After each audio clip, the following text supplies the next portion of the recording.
यो इस्टिमेट भनेको के हो हामीले यसको इस्टिमेटको टाइप्सहरु हेरौं त्यसपछि अझै क्लियर हुन्छ।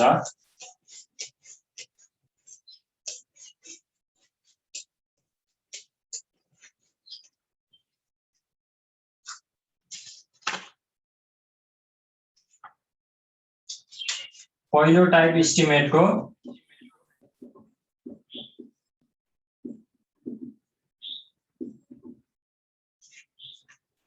Point estimate. पोइन्ट इस्टिमेट भनेको एउटा पपुलेसनलाई रिप्रेजेन्ट गर्नको लागि हामीले सिंगल न्यूमेरिक भ्यालु निकाल्यौं भने single numerical value used to estimate an unknown population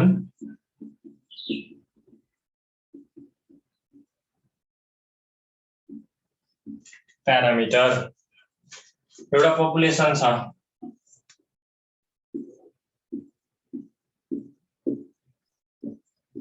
यसमा मानौ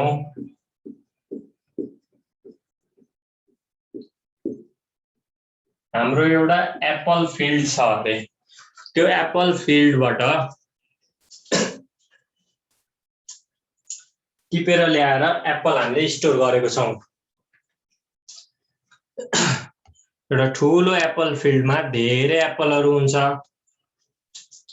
हामीलाई त्यो एप्पलहरुको एभरेज वेट के कस्तो छ थाहा पाउन मन लाग्यो हामी एस्टिमेट गर्छौं। त्यसको लागि स्याम्पल लिन्छौं सबै एप्पलको वेट लिएर त्यसलाई हामीले त्यसको कतिवटा एप्पलको वेट लिन्छौं त्यसको नम्बरले डिभाइड गर्यो भने पपुलेसनको एभरेज त आउँछ। यो एप्पलहरुको एभरेज वेट त हाम्रो अथवा मीन वेट त निस्किन्छ तर सबै एप्पलको हामीले वेट लिँदै इन्डिभिजुअल वेट लिँदै त्यसको मीन निकाल्न त हामीलाई एकदम टाइम लाग्छ गाह्रो पनि हुन्छ झन्झट पनि हुन्छ।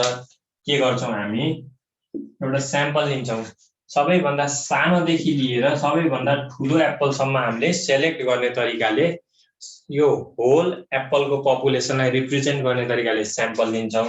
अब यो 5-6 वटा स्याम्पल लिइसकेपछि त त्यसको एभरेज वेट त हामी सजिलै क्याल्कुलेट गर्न सक्छौं। मानौ यसको एभरेज वेट 250 ग्राम आयो। यो 250 ग्राम स्याम्पलको एभरेज वेट हो नि त। यही स्याम्पलको एभरेज वेटबाट हामी के गर्छौं यतापट्टि कन्क्लुजन के निकाल्छौं यो पपुलेसनको हाम्रो एप्पल फिल्डबाट ल्याइएको एप्पलको एभरेज वेट चाहिँ 250 ग्राम छ भन्यौ। तर हामीले पपुलेसनमा चेक गरे हैन हामीले जस्ट 2-4 वटा स्याम्पल लिएर मात्र चेक गरेको। यो रङ पनि हुन सक्छ यो जेनरली रङ नै हुन्छ पपुलेसनको लागि तर पनि यो एस्टिमेट जुन हुन्छ यसलाई चाहिँ यो 250 ग्राम जुन भन्यो नि यो 250 ग्राम भनेको चाहिँ पोइन्ट एस्टिमेट हो। एउटा न्यूमेरिकल भ्यालुले एस्टिमेट गरिराखेको छ भने त्यो चाहिँ हाम्रो पोइन्ट एस्टिमेट हो। 250 ग्राम भनेको यो पपुलेसनको एप्पलको हाम्रो फिल्डको एप्पलको एभरेज वेट भनेको 250 ग्राम छ भन्यो नि जुन हामीले त्यो भन्नु नै हामीले पपुलेसनको मीनको लागि गरेको एस्टिमेट हो। गेस गरेको एउटा एज्युम गरेको हो हामीले एज्युम पनि केही बेसिसमा गरेको छौं यतिकै एज्युम गरेको छैनौं। हामीले स्याम्पल लिएर स्याम्पलको वेट लिएर त्यसपछि त्यसको मीन निकालेर गरिराखेको छौं। 250 ग्राम यसको लागि पोइन्ट एस्टिमेट हो। 250 ग्राम ठ्याक्कै नमिल्नाले के हुन्छ भन्दा यो पपुलेसनको मीन एभरेज ठ्याक्कै 250 आउँदैन तलमाथि हुन सक्छ। तलमाथि हुन्छ भनेर हामीले पोइन्ट एस्टिमेटमा एरर धेरै आउने भएको कारणले हामी के गर्छौं त्यो बेलामा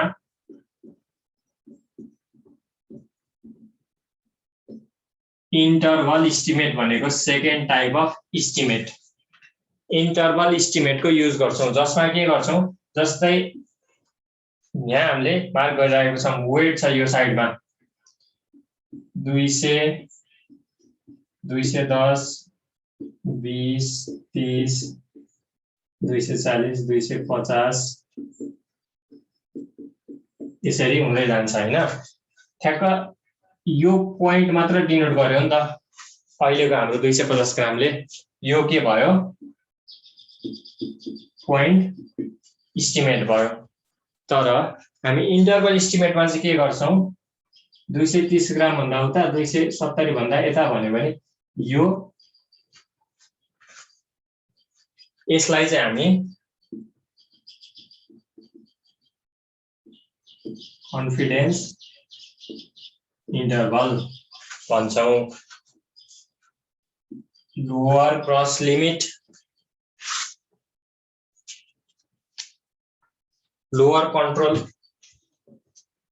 तलपट्टिकोलाई चाहिँ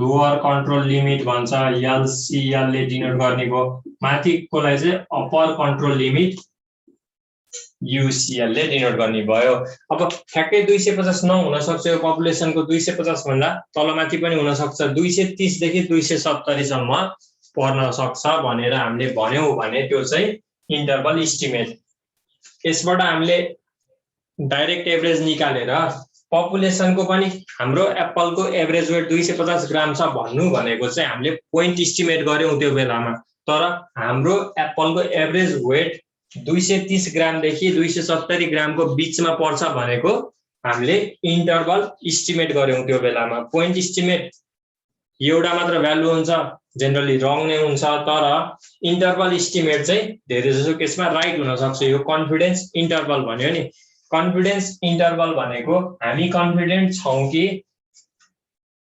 हाम्रो पपुलेसनको एप्पलको एभरेज वेट 230 देखि 270 ग्रामको बीचमा पर्छ भनेर हामी कन्फिडेन्ट छौं भनेको कहिलेकाहीँ यसमा पनि नपर्न सक्छ त्यही भएर कति % कन्फिडेन्ट छौं त्यो पनि चेक हुन्छ है 95% कन्फिडेन्स इन्टरभल 99% कन्फिडेन्स इन्टरभल त्यसरी भनिराखेको हुन्छ 95% कन्फिडेन्ट भनेको चाहिँ म 95% स्योर छु कि मेरो पपुलेसनको मेरो एप्पलको एभरेज वेट चाहिँ 230 देखि 270% सम्म पर्न जान्छ 90% भन्यो भने चाहिँ म 90% कन्फिडेन्ट छु भनेको हो पोइन्ट इस्टिमेट भनेको राम्रो हुँदैन त्यही भएर पोइन्ट इस्टिमेटलाई हामीले रिप्लेस गर्छौं इन्टरभल इस्टिमेटले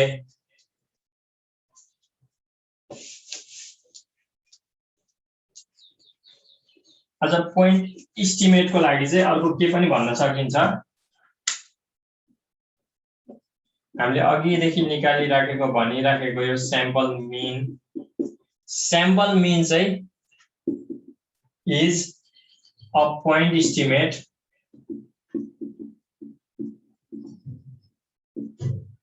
फर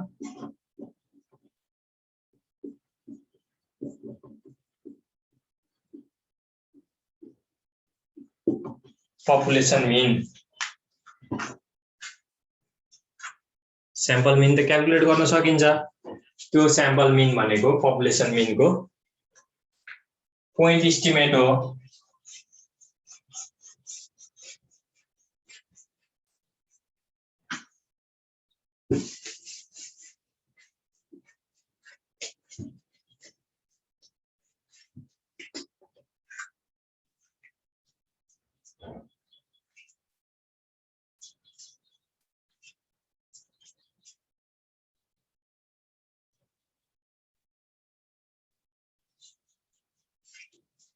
अब कन्फिडेन्स इन्टरभल हामी कसरी निकाल्छौं पोइन्ट इस्टिमेट त स्याम्पलको जस्तै मिन निकाल्नु छ भने स्याम्पलको मिन निकाल्यो एउटा भ्यालु आउँछ त्यो हाम्रो पोइन्ट इस्टिमेट भयो इन्टरभल इस्टिमेट चाहिँ अघि 230 र 270 त मैले यतिकै भनेको जस्ट एउटा एक्जाम्पलको लागि भने तर त्यो 230 नै हो र यो 270 नै हो यूसीएल र एलसीएल 230 र यूसीएल 270 नै हो भनेर कसरी थाहा पाउने त्यो क्याल्कुलेट गर्नुपर्छ कन्फिडेन्स इन्टरभल चाहिँ दुईटा एलिमेन्टले बनेको हुन्छ अब बल्ल न्यूमेरिकल पोर्सन तिर आयौं हामी यो च्याप्टरको यो स्याम्पलिङ एन्ड एस्टिमेसनको confidence interval is made up of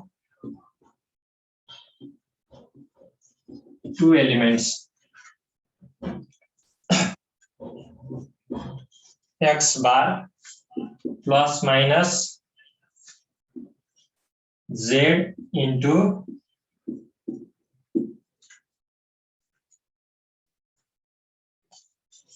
यो Z मात्र लेख्दा पनि भयो, अझ यसलाई Z मात्र लेखिदैन,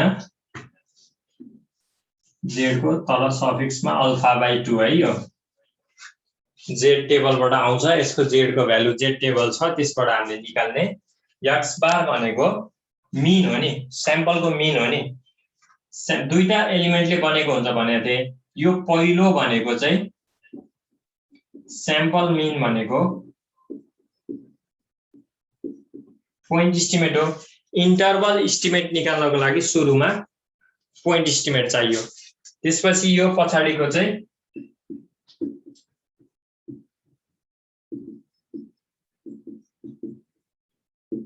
मार्जिन अफ इरर। अघि नै हामीले के भनेको थियौं, स्ट्यान्डर्ड इरर फर मिन भनेको सिग्मा/√n थियो नि। अब यो कन्फिडेन्स इन्टरभल भन्यो, हामी कति % कन्फिडेन्ट छौं त्यो अनुसार Z α/2 को भ्यालु, यो Z को भ्यालु फरक पर्छ। 90% को लागि यसको भ्यालु फरक हुन्छ, 95 को लागि अर्कै हुन्छ, 98 को लागि अर्कै, 99 को लागि अर्कै, त्यसरी पर्सेन्टेज अनुसार Z को भ्यालु फरक हुन्छ। यो हाम्रो स्ट्यान्डर्ड इरर, अघि नै हामीले पढेको स्ट्यान्डर्ड इरर फर मिन को भ्यालु सिग्मा/√n थियो। दुईटा एलिमेन्ट के रहेछन् कन्फिडेन्स इन्टरभलको, एउटा पोइन्ट एस्टिमेट चाहियो, त्यसपछि अर्को मार्जिन अफ इरर चाहियो कन्फिडेन्स इन्टरभल निकाल्नको लागि। प्लस र माइनस, प्लस भनिसकेपछि जोडेपछि अप्पर लिमिट आउँछ, अप्पर कन्ट्रोल लिमिट आउँछ, त्यो सबट्र्याक्ट गर्यो भने के आउँछ हाम्रो लोअर कन्ट्रोल लिमिट आउँछ।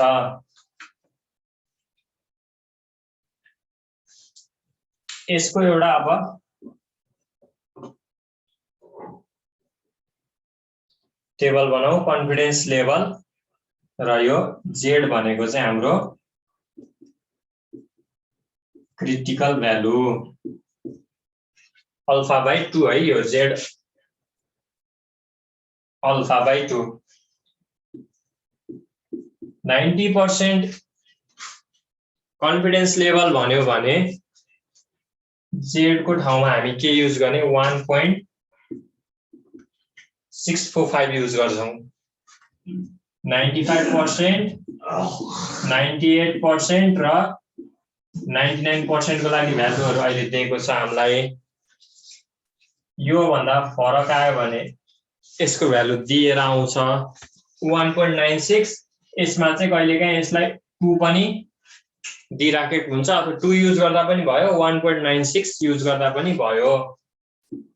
98% हुँदा 2.33 र 99% हुँदाखेरि चाहिँ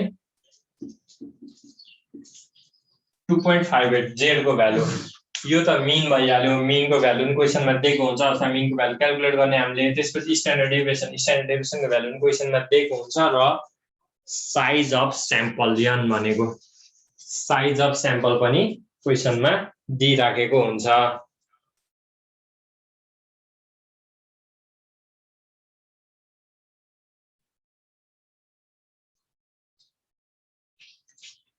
तो जस्तै कुनै पनि स्याम्पलको, कुनै पनि पपुलेसनको मिन, अघि नै मैले के भनेको थिएँ, 250 ग्राम आएको थियो नि हाम्रो। 250 ग्राम आउँछ भनेर म 95% कन्फिडेन्ट छु, अथवा 250 हैन, 230 देखि 270 को बीचमा।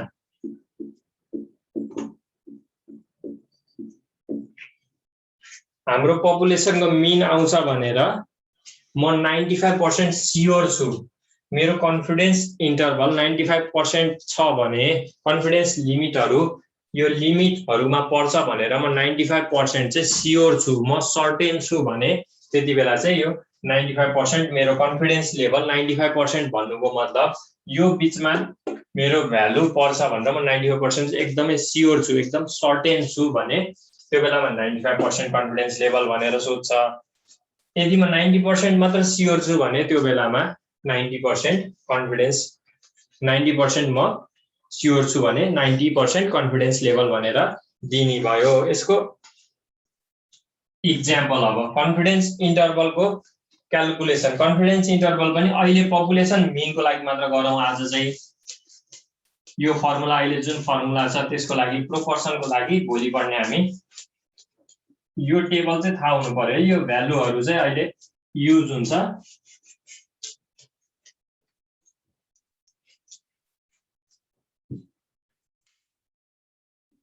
और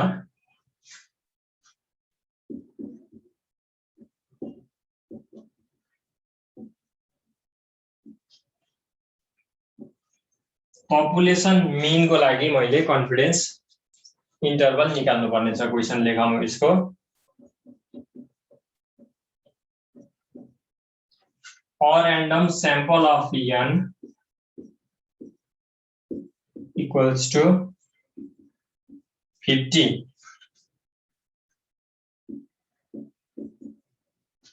males showed a mean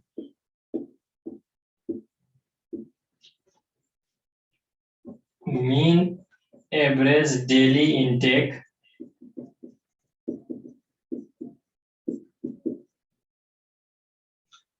of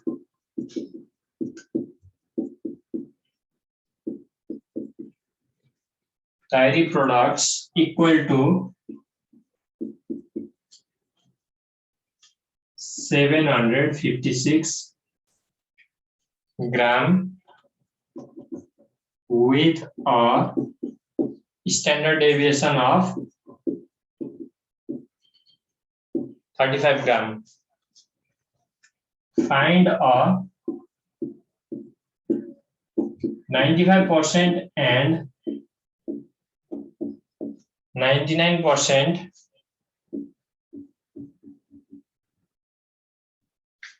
confidence interval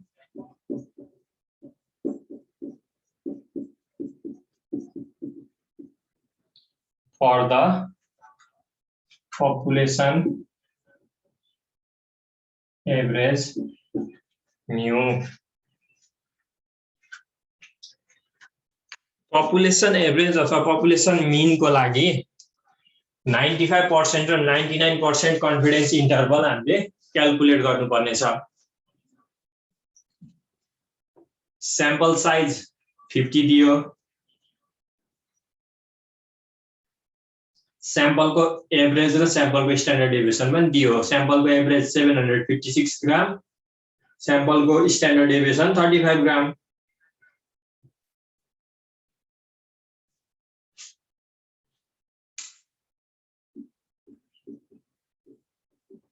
के दियो x बार 756 छ,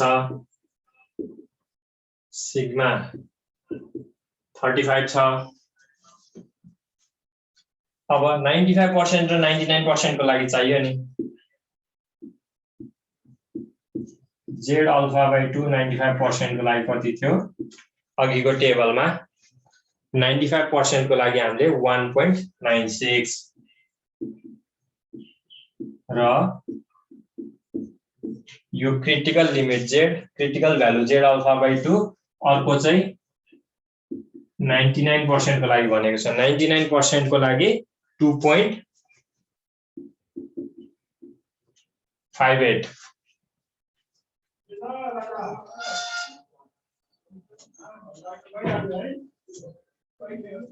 अब पहिलो कन्फिडेन्स इन्टरभल 1 मा कन्फिडेन्स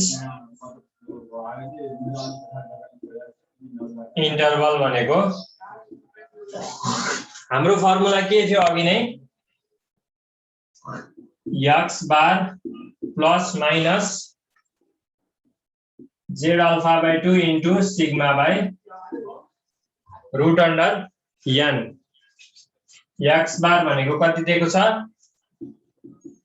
756 प्लस माइनस। अब पहिलो भनेको 95% को लागि छ। 95% को लागि z अल्फा बाइ 2 को value 1.96 into standard deviation 35 divided by root under n भनेको 50। एकचोटि प्लस गरेर भ्यालु क्याल्कुलेट गर्ने, अर्कोचोटि माइनस गरेर भ्यालु क्याल्कुलेट गर्ने। कति आउँछ यो 756 plus 1.96 into 35 divided by √50। Upper limit के आयो 765.70। पपुलेसन मीन को लागि चाहिएको। लोअर लिमिट चाहिँ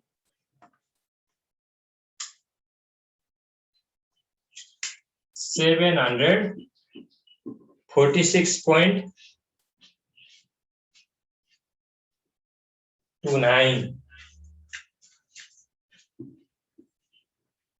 95% कन्फिडेन्स लेभल भएको बेलामा पपुलेसन मीन को कन्फिडेन्स इन्टरभल के रहेछ 746.29 देखि 765.70 सम्म। अब सेकेन्ड कन्फिडेन्स इन्टरभल निकाल्छु म 99% को लागि। के फरक हुने भयो, सबै सेम हुने भयो, यो क्रिटिकल भ्यालु को फरक हुने भयो। अघि नै 95% को लागि 1.96 लेखेको थिए भने मैले अब 99% को लागि म 2.58 लेख्दै छु।